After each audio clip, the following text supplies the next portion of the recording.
This is a slight continuation of the Week 4 recap.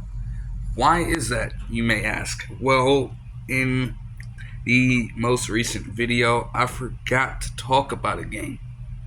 Never happened before, and granted, for the game that I need to tackle here, maybe it was worth it to exclude that from the video because it literally got so bad that during points of halftime in other games, they would refuse to show any highlight from this very game. They would just tell you the score and move on from there. What game is in question here? Broncos and Jets.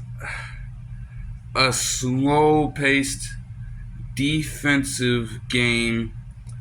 It was rainy as hell out there. Just slugfest all around, dude. I can't even necessarily say smash mouth football. Everything was just sloppy about it. To just go into more in depth here, because we're looking past the numbers that we see here. I mean, there wasn't a lot to talk about. You know what I'm saying? Only 3.3 yards of offense for the Broncos, only 3.5 for the Jets. Literally, on the first drive of the game, Garrett Wilson fumbles as they're trying their best to move the ball. And even with the Broncos getting in territory right from there, in position to strike quickly, they don't do it. From that point on, that told you a lot about how this game was going to go. The only touchdown, for whatever fucking reason, came from Bo Nix throwing a touchdown pass. His very first of his career. And even though he gets the win, his stat line was atrocious. I'll get to that, I promise, but we got to focus on Aaron Rodgers first of all. He got sacked a lot in this game, and he had 225 passing yards. He didn't throw a single touchdown pass, and he had 18 incompletions on 42 attempts. Jets' rushing attack was non-existent. Breece Hall was held to 10 rushes and only 4 yards. The Broncos' defense is a solid unit as well. I would believe that their secondary is a little better than their trenches. But they came together for some reason and just decided to clamp them up. Still, when you have a veteran like Aaron Rodgers back there, he should be able to overcome that, right? Especially when their offense wasn't able to do much of anything. And the Jets got chance after chance after chance. And you consistently go 3 and out, whatever turnover, punt, etc. Everything but scoring, touchdowns, and getting down the field. If this is going to be a field position game, the Jets won it, but did nothing to convert on those opportunities at all, and inevitably falls back on Aaron Rodgers at the end of the day. You're supposed to be leading the team.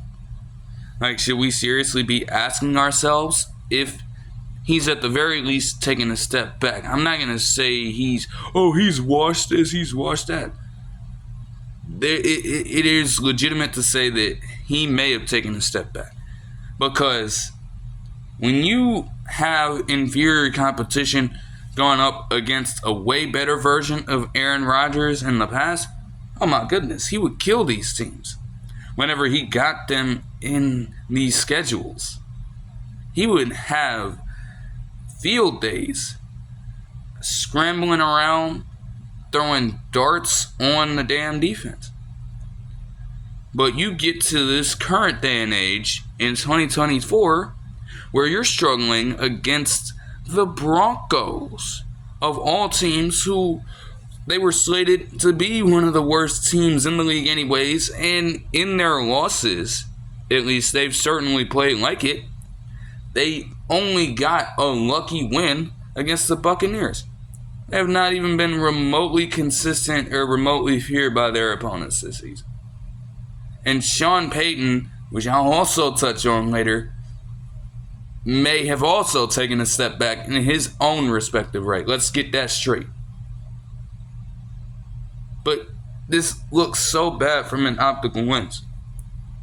You play to the point where you're struggling that much against the defense, and it's not even like you're turning the ball over yourself. You can't make anything happen against them. As a vet in the game who is on the verge of 40, it's wild. Especially when you look at what the Broncos did. Now, their rushing attack was decent enough, 126 overall yards. But the passing set some historically bad milestones. Okay? Bo Nix threw that touchdown pass, but he went 12 of 25 for 60 total passing yards. Alright? Cortland Sutton had 60 and the aforementioned touchdown. And then Javonte Williams had 3 yards on 2 catches. Michael Burton, a fullback, had a reception in 3 yards.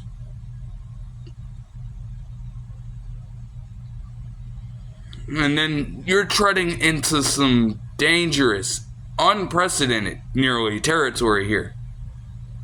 A person named Atkins Jaleel McLaughlin, Troy Franklin, the rookie, Tyler Beatty, the running back who was drafted by the Ravens and sent to the Broncos most recently.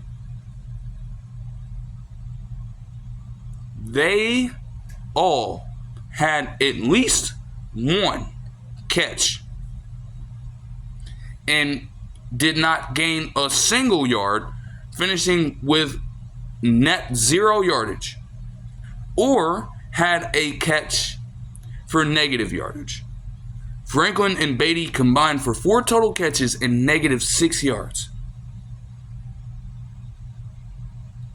Atkins and McLaughlin did not gain a single yard. 4 different wide receivers catching at least 1 pass without gaining a single yard and getting negative yardage in a couple of instances there.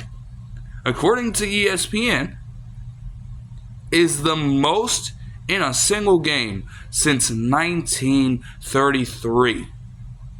So you mean to tell me that you are Aaron Rodgers, an established veteran in the game, and you could not triumph to victory over a team that could not move the ball down the field, akin to those teams in the early 1930s, before the forward pass became a commonplace staple in the game. The rushing attack back then was more value, and teams didn't know how to throw the fucking ball. You lost to the traditional style of offense, is what you're telling me. In 2024, there is a 91-year difference in between an instance of that happening.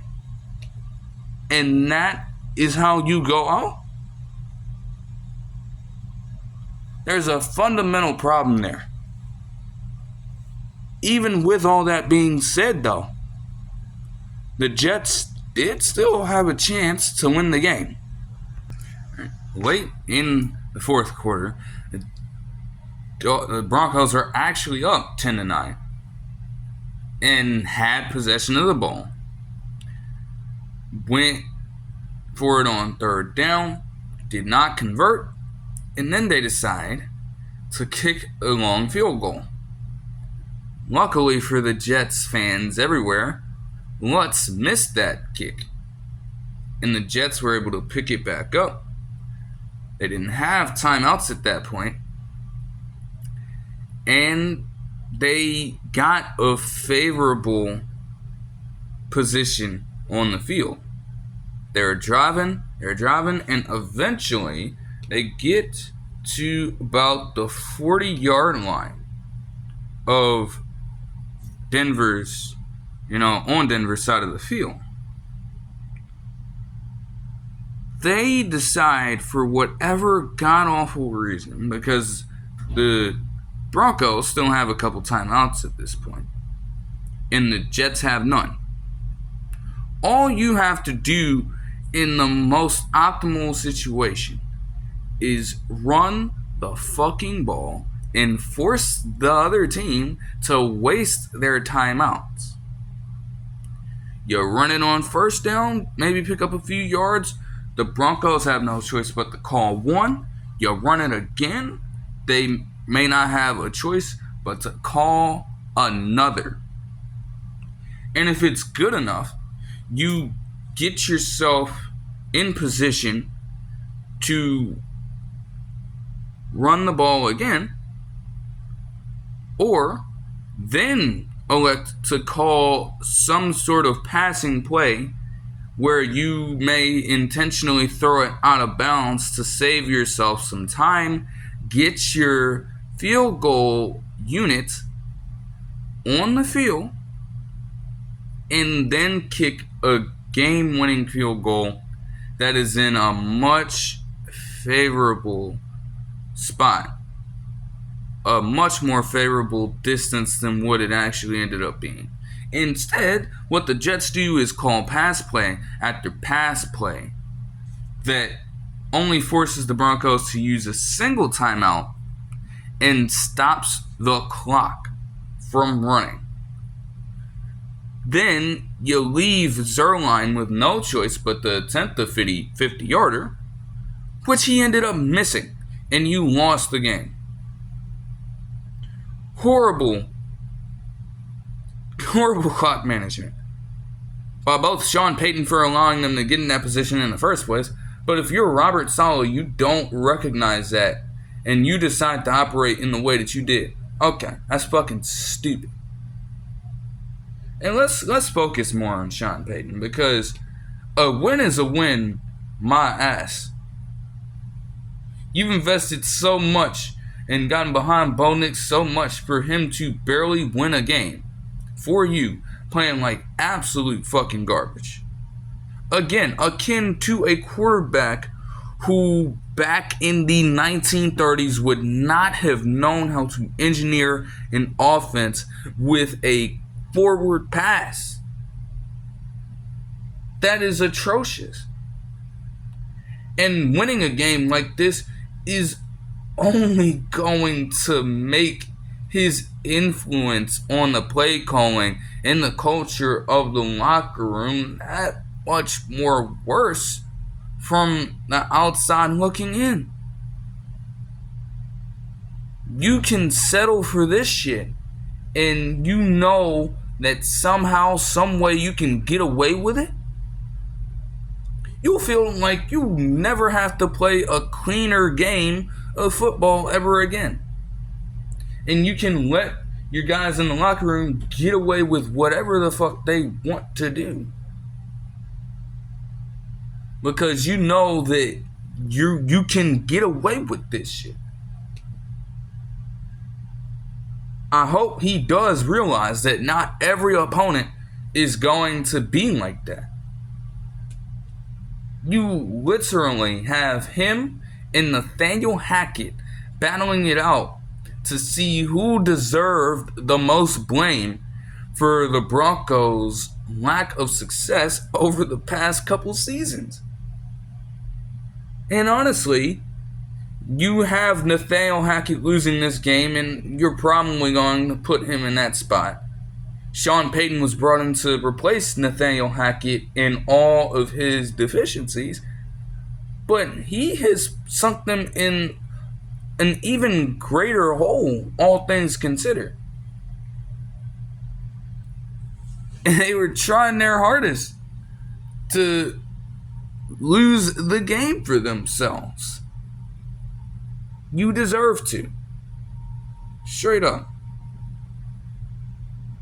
Now, I really don't know what to say. I can't even call this a quality win. I cannot give this a lot of legitimacy.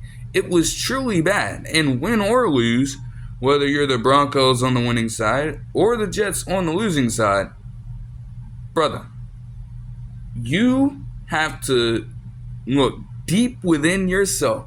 Get in everyone's face in that locker room and tell the truth about the matter. Because this shit cannot continue to fly if you're either team. And the Jets have higher aspirations than the Broncos right now. So maybe there is a slim chance that they'll settle for something like this because they are trying their hardest to rebuild from a rut that they put themselves in.